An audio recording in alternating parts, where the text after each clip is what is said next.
好多呢個應該係花生醬啊。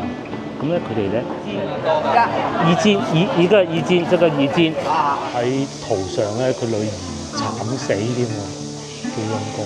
上邊會有好多固定嘅裝置喎，真係樹嘅木樹喎。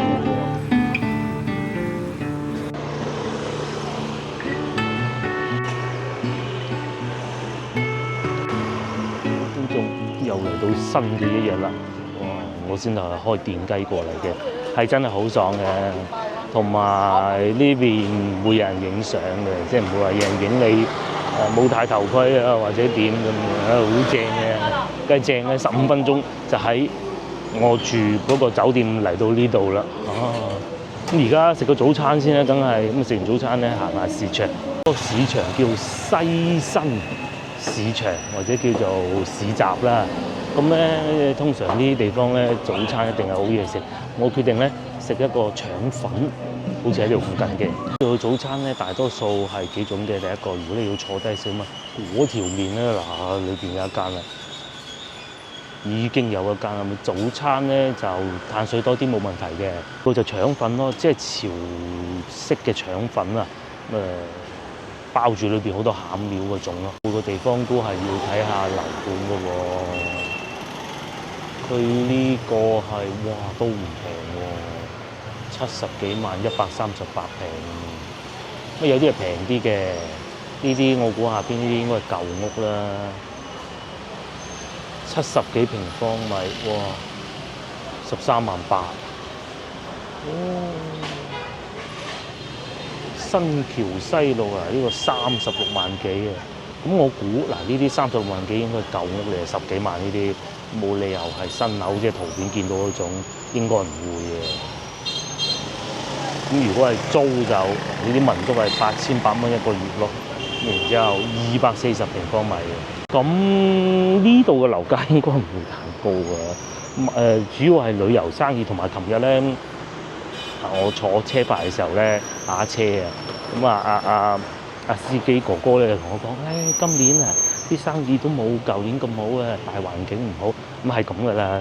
其實正常啊，其實但凡你懂少少經濟學都知啊，個世界其實而家係好多戰事嘅，嗰啲銀紙咧攞晒打仗，雖然唔係好關中國事，但係啲錢會流動噶嘛，咁嗰邊啲錢攞咗去買飛機大炮啦，咁自然流翻過嚟嘅錢少，咁你。整個環境一定就係咁嘅，咁同埋金融，但凡都知道打仗一定係要避險，啲錢攞晒去買黃金，黃金係唔會產生價值嘅。即係等到嗰啲黃金價格低翻咧，油價低咧，咁自然而然咧，即係經濟就會好嘅。呢個唔係淨係中國嘅事啊，大家記住啊！魚粥添，不過魚粥我唔啱。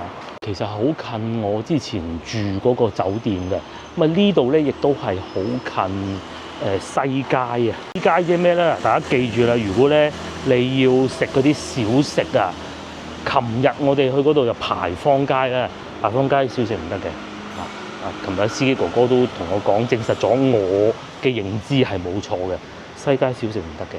如果你想食小食咧，就一定係要去翻我更正啊，牌坊街啲小食係唔得嘅，一定要去翻西街嗰邊先得。咁佢淨係嗰個綠豆餅都已經不得了啦，跟住佢現焗嘅，仲好過以前讀書嗰啲嗰啲揭陽啊，嗰啲同學帶俾我食嗰啲，因為人哋最正宗㗎啦嘛，人哋屋企做綠豆餅，但係因為現焗對比起最正宗嘅我唔知佢正唔正宗啊即係同學帶俾我嗰個啊，一定係好食啲嘅之前買過都係老婆食到滿心歡喜。咁包括一啲可能魚飯啊，可能一啲各種啦。老闆仲講咗好多啊，我唔記得咩果啊，紅桃果咁樣係。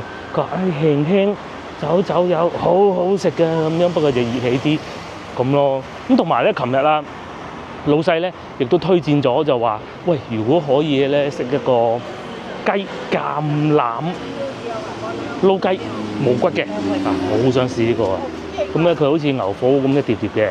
一碟碟之後咧就你攞去烚完之後飲翻個湯我哋啲廣州人最中意嘅，又準備落雨去頂。先頭我揸電雞嘅時候咧，去到嗰個海韓江橋啊，韓江大橋嘅時候，落雨，好大雨，咁樣衝過去，一嚟到呢邊又停雨咧，少就到我食嘢嗰度，過到去先啦。今日嘅時間係好充裕嘅，冇問題嘅，非常充裕。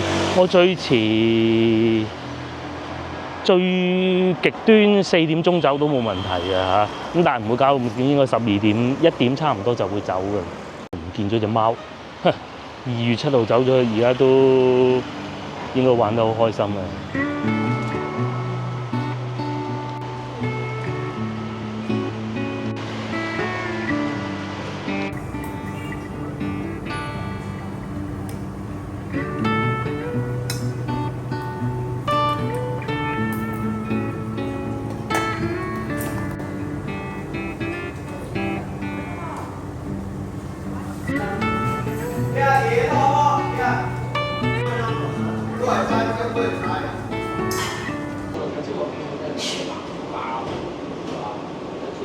都係餐廳啦，咁我點好餐，咁啊細份腸粉瘦肉嘅，然之後原來裏邊已經有雞蛋㗎，咁同埋8蚊一份，都係當地人嘅早餐，你聽下係咪？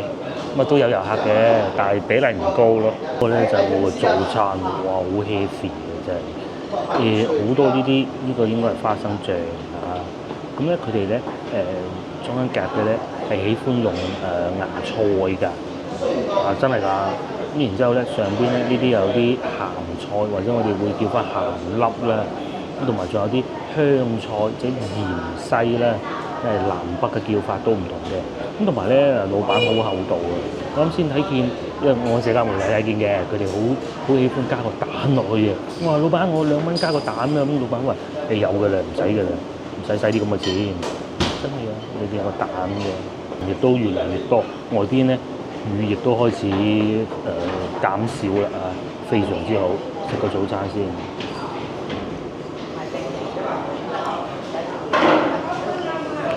我個花生醬先，花生醬似咩咧？似我哋搽麵包嗰啲，咁啊再稀啲咁多嘅，但係咧係鹹嘅。我哋呢邊中意食花生醬，啱嘅。潮州人一日美好嘅開始就係從呢碟腸粉開始嘅，即係可能我唔識揾啦，其實食過咁多次潮汕嘅腸粉咧，我覺得呢度係最接近我想象中嗰個樣㗎。我係中意啲醬汁咧濃啲嘅，我就唔中意嗰種咧裏邊好薄薄包住好多用芽菜搭配住其他東西混合喺裏邊嘅腸粉咯。會做到個醬汁好稀，咁啊呢個唔會嘅。呢個算好濃，係咪？咁然之後咧，佢裏邊包住嘢夠簡單。我等啲蠔咯，蠔都應該要等嘅嚇，我知道。但係嗰種應該係屬於汕頭，我唔識㗎嚇，因為我喺汕頭食過咁嘅嘢。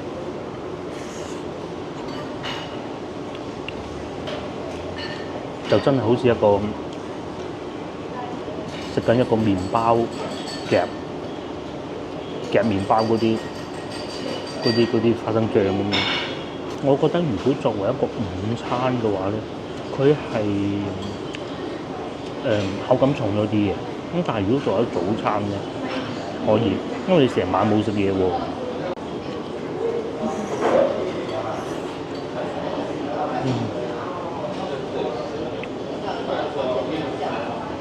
之後咧係後段有一種回甘出到嚟，即係好似花生醬嗰啲味咯，係啊，好濃郁嘅。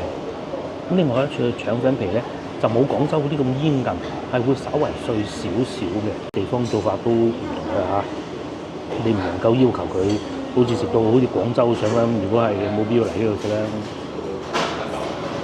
，8蚊已經咁大碟。咁如果要大份12蚊，咪2份食要非常幸運啦。外邊已經停雨，食埋條腸粉可以出去。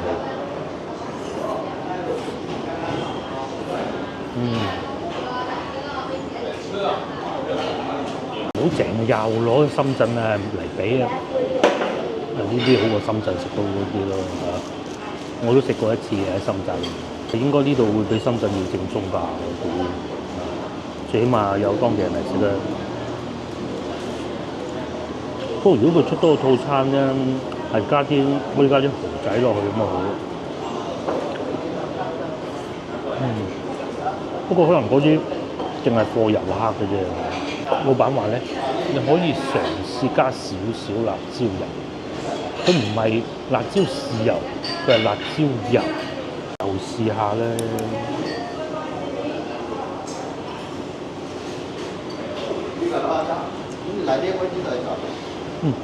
好香啊辣椒油，不過都幾辣嘅，點少少好嘅。同埋佢哋啲肉唔算太多咯，可能大份會多啲啩。醒神早餐。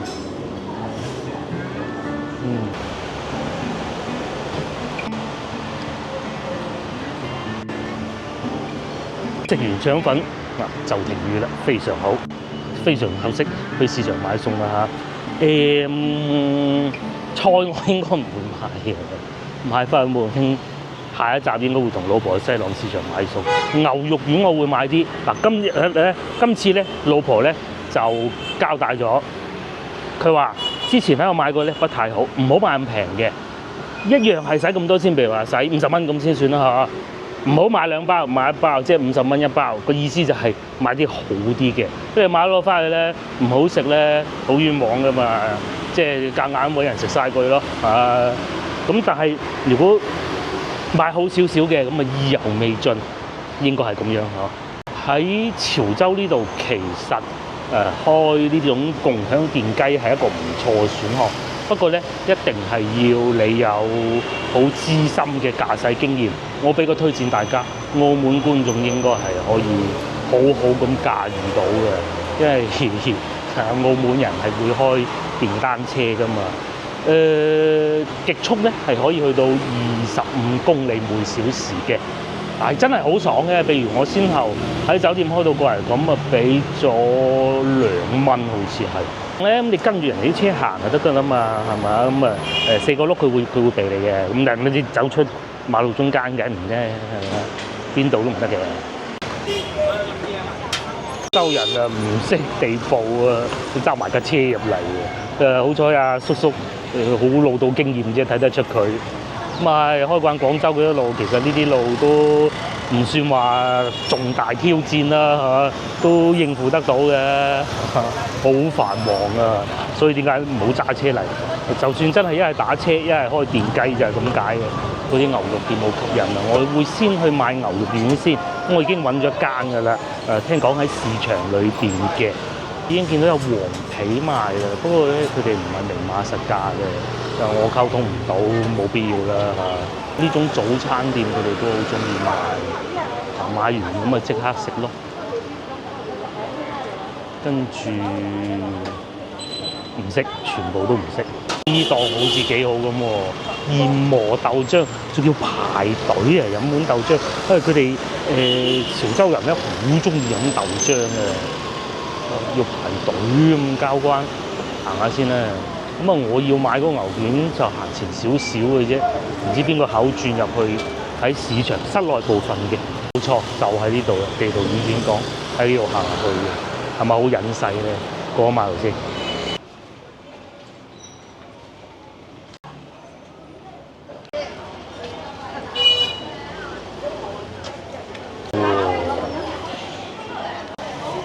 已經揾唔到路喺邊，地圖軟件講就話喺呢度行嘅，不過唔緊要，周圍行下睇下有咩賣。呢度賣菜啊，因為星期六啊，而且係朝頭早，梗係多啲人嚟買菜㗎啦。黃皮喺度賣緊魚餃，現場包嘅肉餃啊！哦，現場包嘅。呢度係嗱呢啲就紅桃果啦，我覺得應該係要買一個翻去試下。哇，分咗好多唔同種類喎，得唔可以今晚食？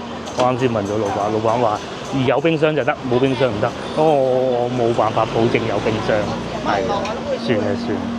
琴日嘅嗰個司機哥哥介紹啊，搞到我心癢癢，冇計啦。魚餃我都好中意食魚餃嘅，不過應該冇辦法帶走吧。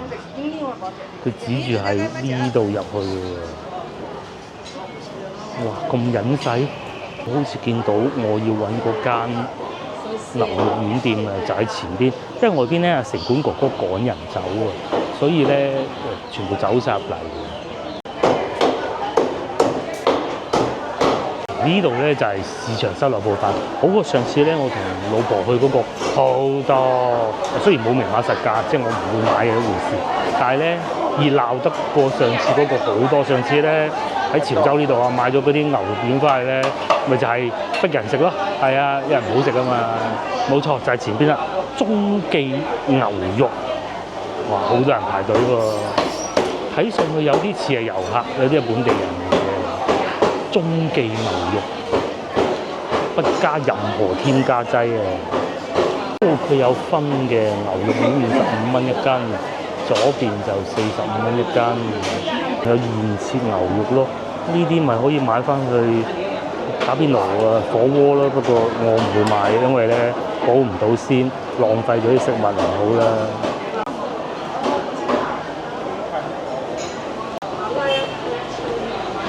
一斤，一個一斤，這個一斤。真有遊客嚟啊！咁我打算一樣買1斤喎，係啊，仲可以即場試添。咁啊，老細咧就等落嗰個袋度，今晚 OK 㗎啦，食得好開心喎，係嘛？好開心喎！嗱，咁樣嘅。老細咧唔係喺個箱度攞出嚟嘅，係現場包好，然之後等落去嘅。咁我擺咗100蚊，正咯，正啊！佢唔係一個冰箱攞出嚟嘅，當地人嘅市場啦。開心㗎，買得都。咁啊，仲有好多唔同嘅美食㗎。呢度有魚餃啊，好多種㗎。咁然之後你哋一盤一盤買咯。我老細係現場打嘅。好仔細咁樣擺喺嗰度上邊，然之後過稱咯，唔夠再補少少，吸住應該可以。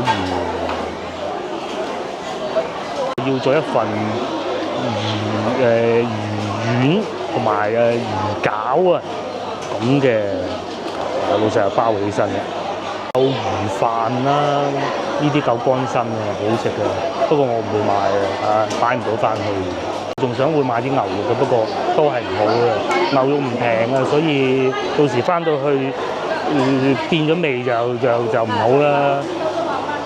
遊客仲喺度買緊，咁任務完成啦。其他我唔買㗎啦，可能會買兩個火龍果咯。如果外邊個走鬼檔未俾人趕走嘅話，仲有石橄欖賣嘅，就係呢啲喺廣州市場有時我哋都會見到，但不多咯。葉咧就脆綠啲嘅，有啲葉咧係深色啲嘅。咁有冇咩區別咧？有冇觀眾可以話到俾我聽咧？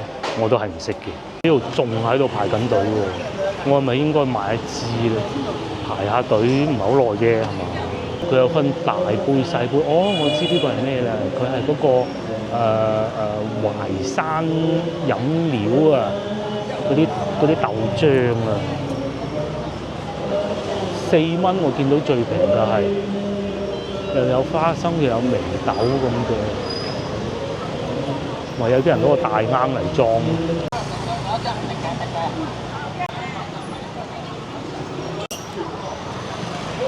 到呢個韓文公祠，琴日咧講嘅都講唔出個名啦，而家講得出啦。我計劃咁嘅，我計劃咧 book 個領隊，咁啊唔係啊，我一個人今日帶住我行嘅，應該有幾個人嗰種嘅，問問先。咁另外呢度上邊亦都寫住啦，佢係8點半開門開始迎客嘅。我最初仲要為要9點添，報晒啊嚇，別人要咁高啊，咁都上去睇下啦嚇。咁同埋咧，佢哋呢度都係免費嘅，但係咧你就要我嘅建議啊，最好預先預約咯。不過其實就算唔預約都冇問題嘅。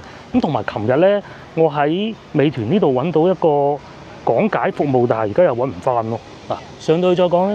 嚟到啦，不過揾唔到平價領隊服務啊，咁啊算啦，唔緊要嘅。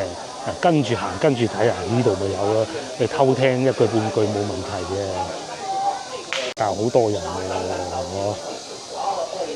好多人喎。我咧都上網查咗啲資料嘅，咁喺面前呢度啊，韓文公祠啊，咁咧原來咧係我哋中國最古老啊，保存得最完整啊，紀念唐代嘅文學家韓愈嘅地方嚟嘅。韓愈嘅紀念嘅地方有好多啦嚇，咁但係咧呢度係最古老嘅，呢度建於北宋年間㗎，999年嗱，呢個係一個好好嘅年份啦。根據我哋屋企嘅資料記載咧，其實我哋999年就喺呢個時間咧就嚟到廣東省㗎啦，由江西嚟到廣東省嘅。我哋做咗廣東人已經1025年啦，係啊，時咧佢就唔係建喺呢度㗎，咁咧就建喺筆架山嗰度嘅。咁啊嚟到呢度咧800幾年啦。潮州人咧係好崇拜韓愈啊，大家聽下啲名就知，韓江係咪？咁啊包括仲有韓山嘅，據我所知，因為嗰個學院係叫韓山咯。咁潮州人咧應該就從韓愈開始比較崇拜讀書人，時佢被貶到潮州係819年。咁咧就任職咗8個月咋，咁咧就已經係幫咗當地人除咗好多患啦，譬如話啲鱷魚啊，又興農作學啊，各種咯。嗰度人太多啦。不過咧，我嘅建議係，如果你能夠早啲 book 得到嘅話咧，跟個咁嘅一日團係非常之好嘅，100零蚊咁樣樣。係佢哋係講普通話嘅嚇。講到點官啊，嚟到呢度，年輕人似乎對呢段歷史不是太感興趣咯。咁啊係啊，後生唔中意聽歷史係真嘅，因為我都係20零30歲先至開始啊，呢個年紀梗係打機同打機啦。呢度咧依寒山而建啊，望住韓江啊。中國人嘅智慧裏邊咧就有一個説法啊，叫做等我睇下記唔記得啦。山管人丁就水管財，所以中國人風水最好嘅其中一種咧就係有山有水。咁啊呢度就有山，下邊就係韓江。韓文公祠咧依寒山而建，面朝韓江啊。咁啊分別前後兩進，青磚淡瓦，古樸。嗱呢啲咧又唔同話我哋之前去睇嗰啲寺廟啦嚇，寺廟咧就可能要金碧輝煌啲嘅。係啦，讀書人咧就要樸素嗰啲，所以咧大家會見到啊啲磚係青嘅，就算係紅呢邊咧啲梁咧都唔係話好紅嘅。至於天車，等會主祠堂嘅話，給大家自由參觀。我們10點10分在你們拍照的地方集合。參拜那個韓文公祠，像我們1984年的時候，前主席吳耀邦先生就是來韓文公祠，參拜我們前廣東省委書記啊，1984年的時候，前廣東省委書記。偷聽到幾句咁嘅，咁啊其實啲師都幫到手嘅，譬如面前呢一個題字咁樣啦嚇，咁咧我影咗相咧，佢就全部資料出晒嚟，咁啊只要唔係太冷門，其實佢都可以做得到嘅。碑文節選自蘇軾潮州韓文公廟碑，即係專門係寫喺呢度為呢度而寫㗎嚇。咁同埋咧隔離嗰度勁啊嚇！嗱，先頭導遊嘅原話係咁講啊，是爸爸寫的。1984年當時廣東省委書記，佢用時又唔係講當時啊，習仲勳寫嘅嚇。勁啊！一代萬灰。呢位導遊先生咧，佢係旅行社㗎。咁因為旅行社 book 咗呢度嘅，而唔係浙江嘅旅行社嚟嘅，即係冇理由從浙江跟到嚟呢度啊！我估啊嚇，呢個機會好微嘅。咁啊請翻當地人就講解咁樣嘅，睇啲碑文都可以睇到好多東西。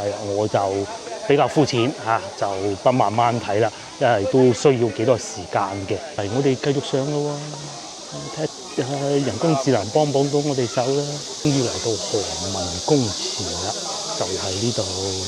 裏邊係唔可以用 speaker 嘅喎。之後咧，我哋上樓梯之前咧，咁就嗰個領隊啊，就同啲學生哥講啊嚇，話你數下有幾多級樓梯，原來係咁嘅。啱啱上嚟呢度，呢個樓梯級咧係有51級嘅石階嘅，咁就象徵住咧韓愈51歲嘅時候咧就被貶至此啦。咁啊登階嘅時候咧，就要感受佢當時嗰種欲為聲名隨弊師嗰種心情咯。古文字咩意思咧？即係當時咧應該係皇帝身邊好多弊師，就唔係未必一定係壞人嘅嚇。咁但係咧佢就好有心思，咁啊好希望可以幫得到阿聖上嚟解決呢啲事情咯。不過可惜只能被貶嚟呢度。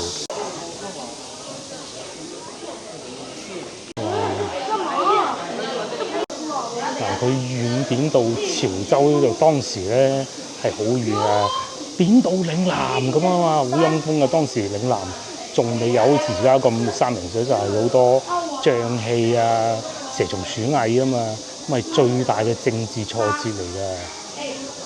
而且當時仲要喺途上咧，佢女兒慘死添喎，幾陰功。嚟到呢度都唔會話好意志消沉，係貶官貶到嚟呢度喎，即係簡單啲嚟講，而家話嚟講叫燉冬菇，仲要係燉好大嘅冬菇添。而且喺路途上咧，咁仲有親人去世，但係一樣咧都係能夠可以嚟到呢度為當地百姓做咗好多好事咯。如果唔係咧，都唔會將啲江嘅名啊、山嘅名起成係佢啦，係嘛？係有道理嘅。呢度好啊嚇，呢一度佢唔會淨係寫住個石碑嗰啲。咁樣，即係我都睇唔出幾多個字，喺隔離寫翻佢嘅字喺呢度，呢個説明喺呢度，咁啊好咯。原來呢個係1596年啊，即係呢塊碑係1596年啊。交關嗱，佢哋呢啲應該就係翻新過，我唔摸落去啦啊。其實係摸得嘅，因為如果佢係好珍貴，佢要封住佢噶嘛。但係睇得出嗰啲石咧，即係歷久常新啊，長期喺度都唔會話冇咗嘅。不過呢啲就重新翻新過嘅，即係寫翻上去咯。最緊要有一鋤劈，一切都係假嘅，啱嘅。呢個就勁啦，呢個要封住嘅，要睇下先。咁嘅呢個係明萬曆3年啊嚇。咁然之後喺呢度重修呢個韓文公廟碑記啊，話啲字呢啲就睇得清晰好多，同埋佢有少少反光，但係如果現場睇咧係睇得好清晰嘅。但凡有讀過書嘅都睇得到呢啲字啊，就唔可以先頭會彎彎曲曲咁樣，要花啲時間咯。呢啲咧就再舊啲歷史，即係可能係冇保養得咁好，確實係有啲損壞咗，咁係明朝擺到依家嘅韓文公廟，都係記錄當時重修韓文公廟啊。明朝天順5年，同埋發現好多都係明朝㗎啦，譬如好似呢個都係。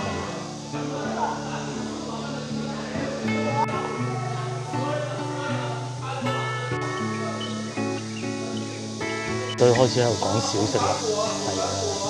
咁同埋咧，先頭我見到有位女士，多人咧喺度行跪拜之禮。其實我認為唔應該係咁嘅。嗱，除非係咩咧？除非你係當地人。受過韓愈嘅恩惠，即係仲要係成1000年之前啦，咁係可以跪拜。如果唔係，我認為唔應該嘅。而且嗱，大家睇下地下都係冇蒲團，佢目的就唔係為咗俾你跪拜。唔知我嘅諗法啱唔啱啦嚇？如果有唔啱嘅觀眾請指出啦。我就係咁認為。你受過佢啫嘛，咁跪拜冇問題嘅敬禮，但係我覺得唔應該係咁咯。至於呢度咧就已經好清晰咁寫晒整個歷史時間段啦。咁啊，從北宋開始咯，係啊。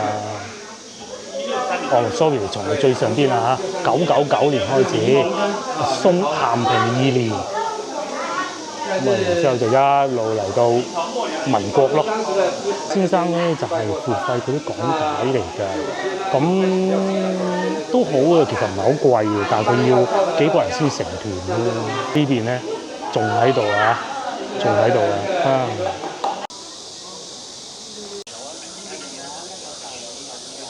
睇得七七八八，最後咧俾一個疑問大家，又或者咁講啦，俾個資料大家去搜索一下啦。大家知唔知韓愈點解被貶潮州啊？其實咧就係當時啊，唐憲宗啊要迎佛骨，咁即係咩意思咧？就即係唐憲宗咧可能比較相信佛法啦嚇。當時咧唐元和14年啊，819年啊，唐憲宗咧就崇信佛法啊，咁啊叫啲宦官咧去到法門寺啊，迎請呢個佛骨舍離入長安供奉。咁韓愈咧就當時見到成個國家咧都係即係崇揚呢個佛教風潮。韓愈認為應該崇尚嘅係皇上，而不是佛咁樣嘅，咁就被貶至此咯嚇。用網上嘅話嚟講，就叫做韓愈咧，就因為迎佛骨而觸怒皇帝。咁韓愈嘅本質咧就係儒學嘅領袖同埋皇家崇尚佛風嘅政治衝突。落嚟咧，我就經過中間嗰條橋，就過去對面。就係邊度咧？就係廣濟樓嗰度啦。橋咧就係每一次嚟到呢度都想行，個老婆又話唔行嗰條橋咧，即係中間係船嗰個。咁但係呢個橋咧就要付費嘅，20蚊一位。咁我去到嗰度先俾錢啦嚇。咁當然其實喺美團都有一 book 嘅，嚟到先啦，係咪？使乜急啫？嗰個購票流程呢度都寫得清清楚楚。WeChat 打開數或者支付寶咁打開掃描就唔需要付費嘅嚇。就喺呢度啦，今次咧就唔離遠睇啦，真係會上去啦。咁上邊已經有遊客行緊㗎啦，都多人㗎啦。核心咧就中間嗰一段啊，大家睇唔睇到？因為兩邊石橋啲船啊過唔到，或者好細可能過到啦。咁但係到夜晚黑咧，佢就會打開中間嗰一段，我哋去。旅遊建議大家除非係喺冬天嚟啦嚇，如果唔係嘅話咧，一定要帶夠水啊！一定要帶水，出下汗冇問題嘅。食到咁多火鍋啊、牛肉啊、肉類啊呢啲咧，難免多多少少都會有啲尿酸困擾噶嘛。一出咗汗咁就藥到病除㗎啦嚇。咁當然我今次係冇嘅。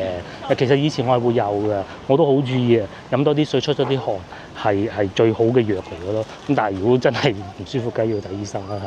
飲多啲水，就跟住領隊行嘅，揸住支旗就係領隊嘅。廣濟橋入口，呢度有得買票嘅。咁我想去到前邊先，因為你唔知道呢啲 QR code 咧係咪真嘅嚇？睇過啦，呢個就應該係真嘅。咁但係咧，各位觀眾翻到嚟內地遊玩咧，最好真係去到門口先至買飛啊！有啲假嘅，你呃鬼咗你就弊啦嘛。佢咁嘅，佢係將嗰啲票全部擺晒喺呢度賣，咁啊套票居多嘅。韓文公祠咁咪啱先免費嗰度咯，但係我睇唔見有廣濟橋，但係廣濟橋嗰啲係套票嚟嘅喎，入到去先啦。呢度就係賣票嘅，買咗票啦，佢係連埋呢個北角佛燈咁啊一個套票嚟嘅。咁其實咧廣濟橋咧都淨係要20蚊嘅啫，咁其實一樣㗎啦嚇。入去喺呢度。廣濟橋咧係中國嘅4大古橋之一嚟㗎。咁咧係同趙州橋啦、洛陽橋啦、盧溝橋齊名嘅。咁啊橫跨韓江，佢呢度好有趣喎，係有梁橋啦，應該係我而家行緊呢度，浮橋啦，即係等船嗰度啦，同埋拱橋於一身嘅。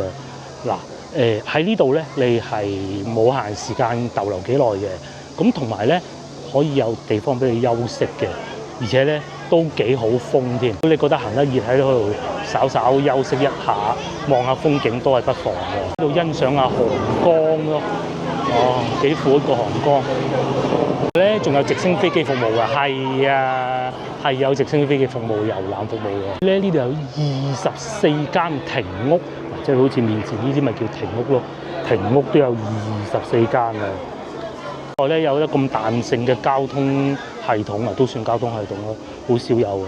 朝頭早咧就封住佢人行，夜晚黑咧就船行嘅。現代就梗係喺面前嗰啲橋咧行車，下邊行船。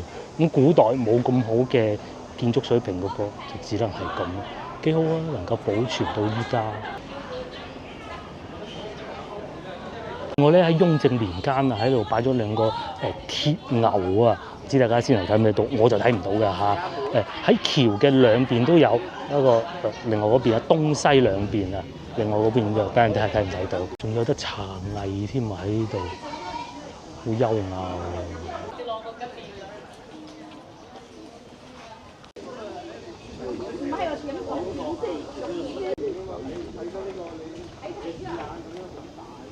潮州嘅木雕亦都好出名㗎。如果我哋去到廣州粵劇博物館咧，咁啊見到嗰個舞台啊上邊啊有啲木雕咧，都係潮州呢邊個木雕都唔容易啊，好講技藝啊！呢度算唔算係木雕咧？嗰啲梁係下邊係有啲嘅咧。嗱，呢度下邊咧係石板地嚟嘅。又可以，如果你一時你又可以再買翻啲石雕嘅蘇芬羊翻去咯。啊，唔係木雕，更正係木雕。蘇芬羊咧，其實裏邊都係可以欣賞到啲木雕作品嘅，好精細嘅。啲藝術品咧都會講述翻當地嘅一啲古仔，譬如好似呢個咁啊嚇，呢個係應該係模仿一個捕魚啊、捕蝦嘅籠嚟嘅，上邊有好多蟹啊、蝦啊咁咯，裏邊有啲魚添。同時都反映咗當地人嘅一啲願景啦，譬如好似呢個咁年年有餘。個魚咧就諧音啊，即係我哋廣東人梗係識啦。但係如果你同外省嘅遊客嚟講翻，又或者你喺外國翻嚟嘅，你識講廣東話嘅，但係你唔明咩意思喎？魚就係用翻魚嘅諧音嚟㗎啦。咁至於隔離咧仲勁，嗰個叫子孫滿堂啊。點解孫咧能夠估㗎咋嚇？上邊應該係啲提子係酸㗎嘛，因為而家咁甜咧㗎。咁仲有啲雀咯，咁咪子孫滿堂嘅。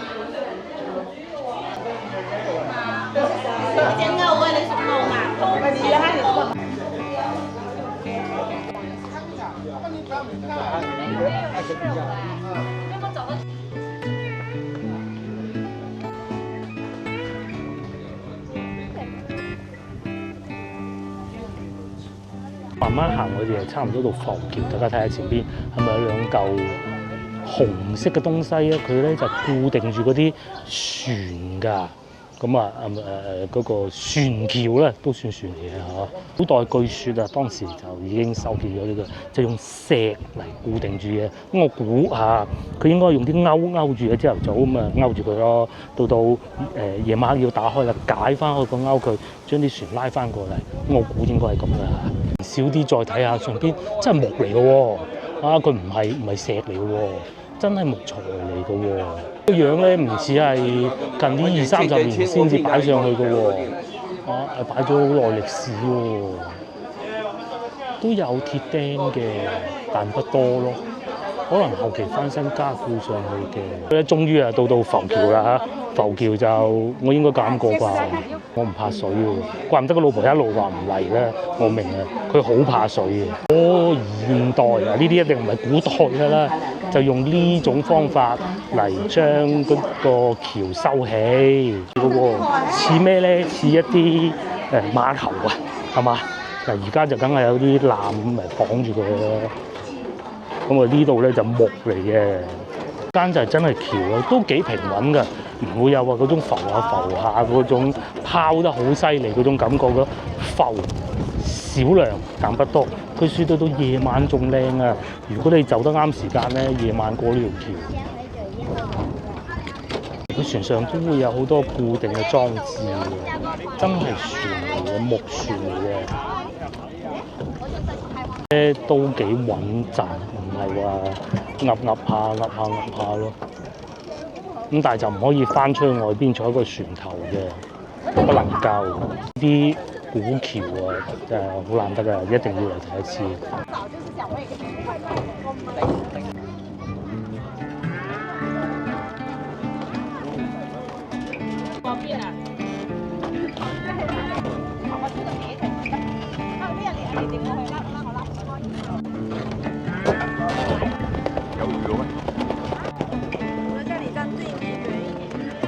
不要在桥上追逐玩耍，严禁跨越栏杆到艘船外正下，文明离台阶，注意安全，由船外正下，文明旅游。台阶陡峭，停留，往前走，为了你的安全，不要在橋上追逐。好啦，咁啊，而家咧就嚟到已經係10點半啦，咁我都係時候要翻去酒店，咁啊簡單執一執嘢，11點半啦最遲，咁就出發㗎啦，或者11點啦嚇。咁啊，因為翻廣州嘅話，如果唔塞車都要4個半鐘頭，然之後仲要至少充一次電，同埋至少就算唔充電都要休息一次㗎咁嘅。咁大概翻到去，如果係11點鐘開車，5個半鐘頭，4點零5點鐘翻得到去啦，咁啊幾合理嘅呢個時間。如果再塞埋車，6點咯，嚇。咁我哋翻酒店啦，呢度係好值得嚟一次嘅。行到橋嘅盡頭，就係我哋琴日見到嘅廣濟橋，即係行翻去牌坊街嗰度。為一個旅遊推薦，我建議咧就係、如果你時間不是太多嘅，就傍晚嚟咯，係啊，傍晚嚟你唔怕曬嘅，大概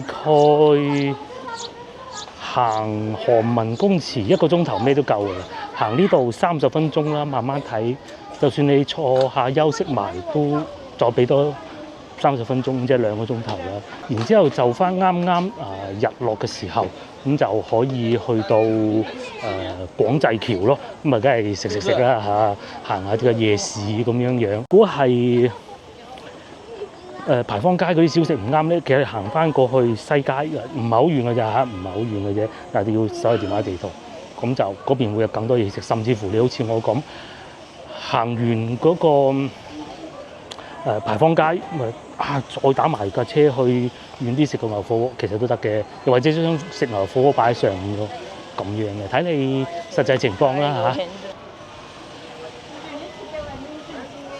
俾一個旅遊建議大家，琴晚我都撞咗板，係點咧？我就喺對面嗰度出嚟嘅時候咧，咁喺面前呢度有好多我哋會稱之為摩托佬喺度兜搭生意，咁咧。我就懶高斗唔上，其實應該係要上嘅。喺廣濟門呢度出嚟呢條路咧，一路要行到路尾先至能夠打得到車㗎。另外一個方案咧，你係可以喺前邊嗰度有旅遊嗰啲電瓶車，咁但係唔知會唔會滿座㗎嘛？係咪要俾錢嘅？咁啊睇你點選擇啦。最好嘅方案，無論你係第幾次嚟牌坊街，喺牌坊街穿翻過去打車會舒服啲嘅。到呢度咧就會好多摩托佬嗱，呢個就係嗰種電瓶車啦綠色呢種，有少少似我哋喺泉州嗰種電瓶車咧。我唔係喎，而家都行到4個轆嘅喎，咁打唔打到車咧？夜晚係打唔到車㗎嚇，我而家嘗試一下先。傍晚唔得，朝頭早可以。咁打車軟件係會講邊個位置上嘅車㗎嚇。水門下水門城樓上車，行前少少嗰個位咯，啲嘢全部都係滴車嚟嘅，可以。即係呢個啦，係啊，古城電瓶車，你都係打車好啲，打車好直接翻到酒店。嗰個電瓶車唔知去到邊㗎。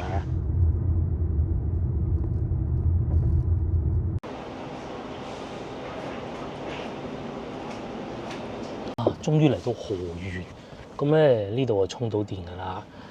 因為點解喺呢度停咧？大家睇唔睇到下一個服務區？其實我最初係想去呢個嘅，全部敷晒啊！咁梗係唔好去啦，係嘛？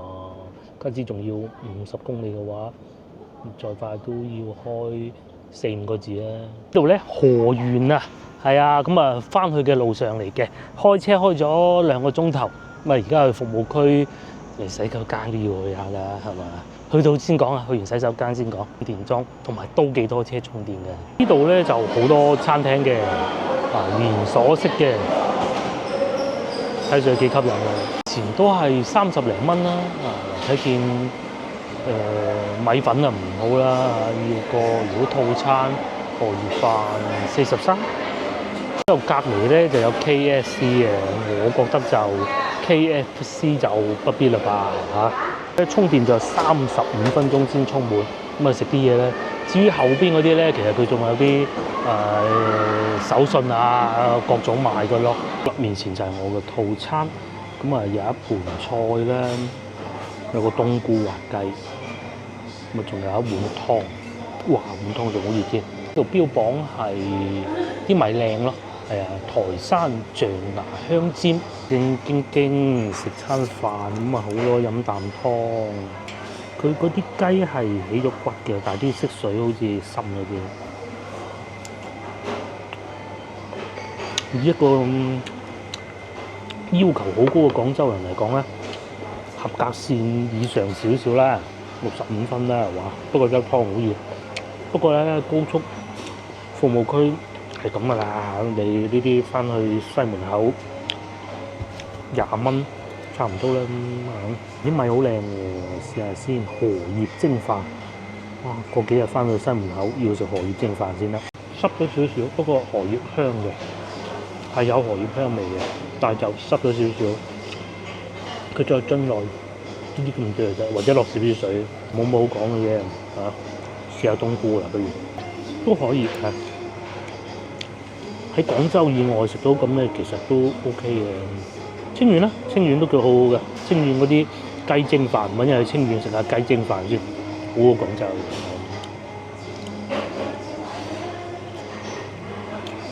佢哋啲材料會靚啲，啲師傅啊冇廣州咁純熟啦。條菜好腍，好腍。呢個就係連鎖式餐廳嘅好處。